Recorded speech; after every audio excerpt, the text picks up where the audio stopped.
At just eating, Clara stepped off the dusty stagecoach with her hands wrapped tightly around the single suitcase she owned, her heart pounding as if it might burst right through her ribs, because she had never imagined that her life would bring her to a tiny western town, nor that she would arrive there as a mail-order bride to a man she had never met. A man whose letters told her he wanted a companion, a partner, someone to build a life with. Someone he promised to cherish, not out of duty, but out of love. And as she searched the faces on the quiet street, she wondered if she had made the greatest mistake of her life or the bravest choice she'd ever dared. Thomas Hawley stood near the hitching post, his hat low over his brow, tall and broad-shouldered.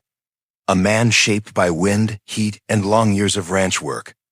And when his eyes landed on Clara, something in his stiff posture softened, because he recognized her immediately from the daguerreotype she had mailed him. And he stepped forward with a gentleness she didn't expect, offering his hand as though she were the most precious thing that had ever walked off a coach. Clara felt the roughness of his palms and the warmth of his grasp.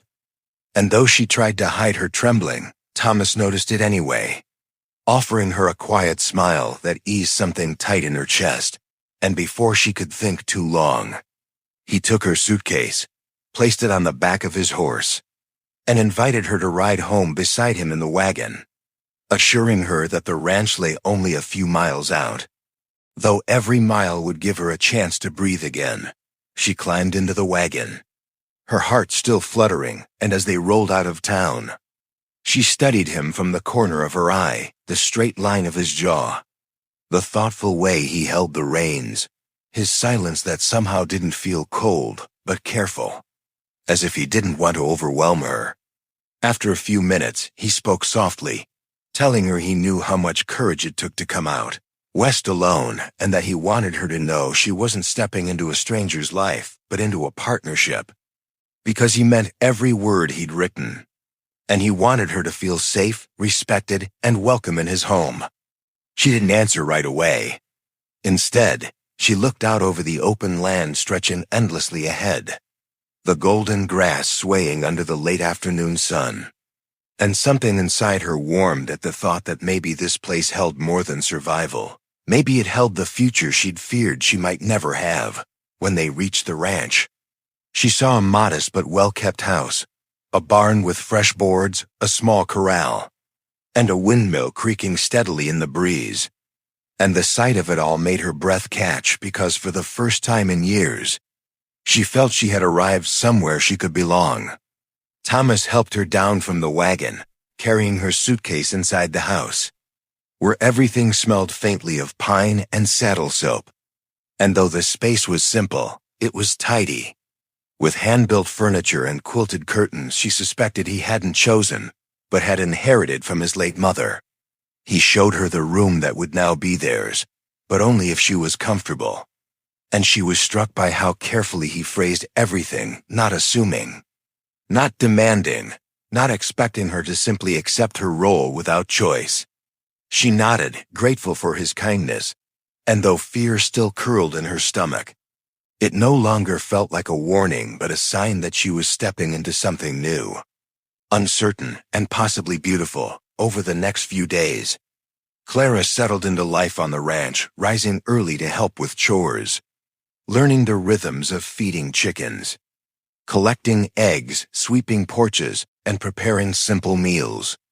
And though she worried she might disappoint Thomas, he never pushed her, never judged her attempts, only thanked her with a quiet sincerity that made her want to try even harder. He worked long hours repairing fences and tending cattle, but every evening, he made a point to return before sunset so they could talk over supper, share stories from their past, and learn each other's thoughts and hopes like two people slowly stitching their lives together. One evening, after she burned the cornbread because she'd been too nervous about making everything perfect, he laughed in such a soft, warm way that she couldn't help laughing too.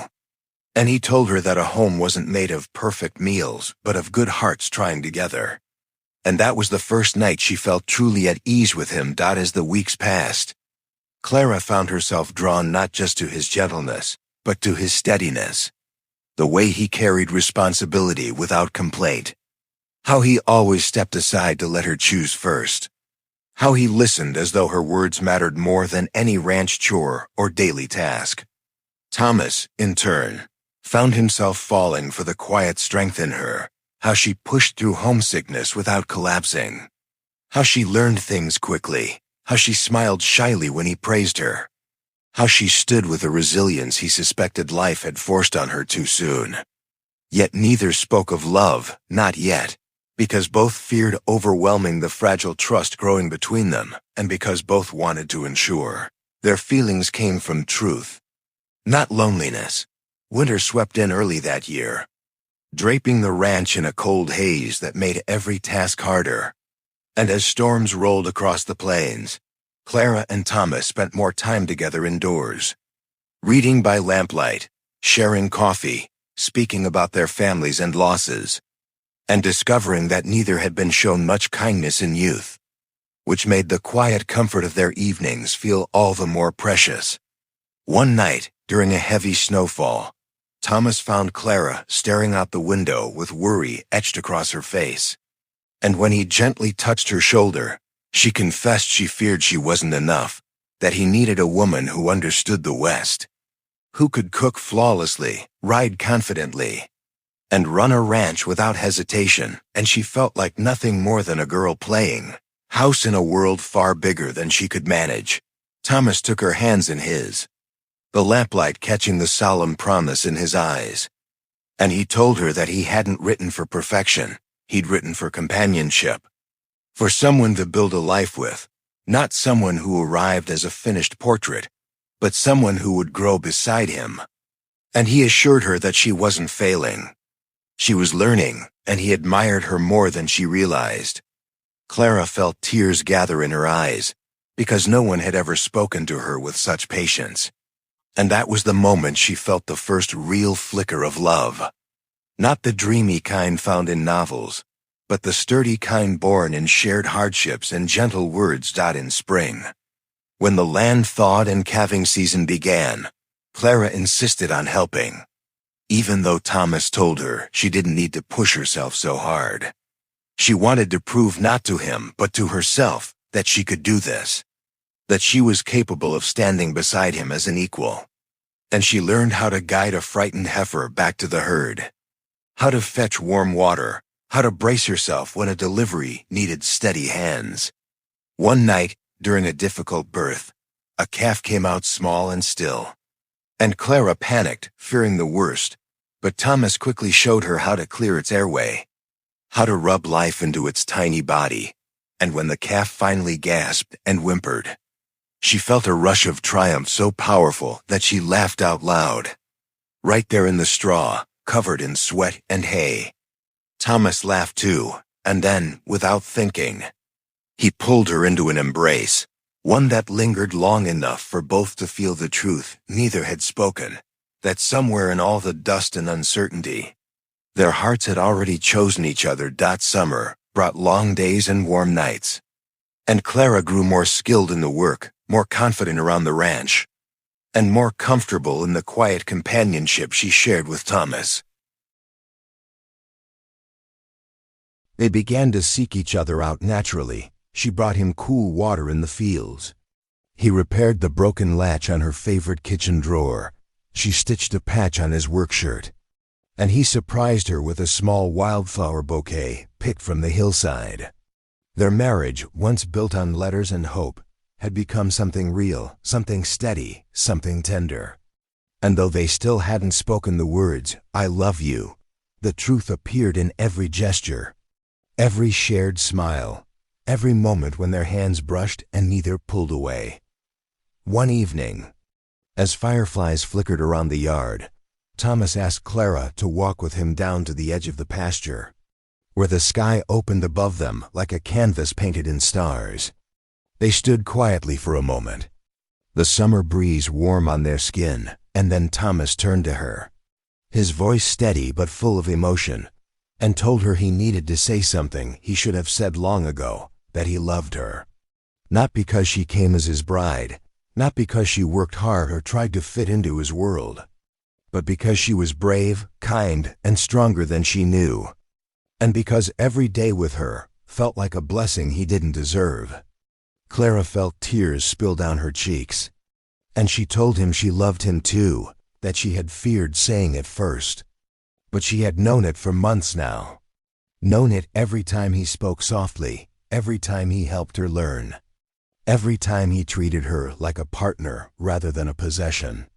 Thomas lifted her chin gently, kissed her in the soft glow of moonlight, and in that moment, their marriage finally became complete, not by law or arrangement but by choice. The years that followed were not without hardship. They faced droughts, storms, sick cattle, lean winters, and losses that tested their resolve. But through every trial, they stood side by side, hands intertwined, hearts unwavering. Clara grew into a woman of remarkable strength, respected by neighbors, trusted by the ranch hands, and cherished by the man who had once been a stranger on a dusty street. Thomas, in turn, found in Clara the partner he had longed for all his life. Someone who steadied him when worry crept in. Someone who softened the rough world he worked in. Someone who brought warmth into every room she touched. Together, they built a home filled with laughter, resilience, and love, the kind she once believed she'd never know, and the kind he once feared he'd never find. And sometimes, when Clara looked out over the land that had once seemed endless and intimidating, she felt grateful that at just 18, she had been brave enough to step off that stagecoach, because it had led her to the life she was always meant for, to the man who promised her more than a roof and a ring, and who fulfilled that promise every single day.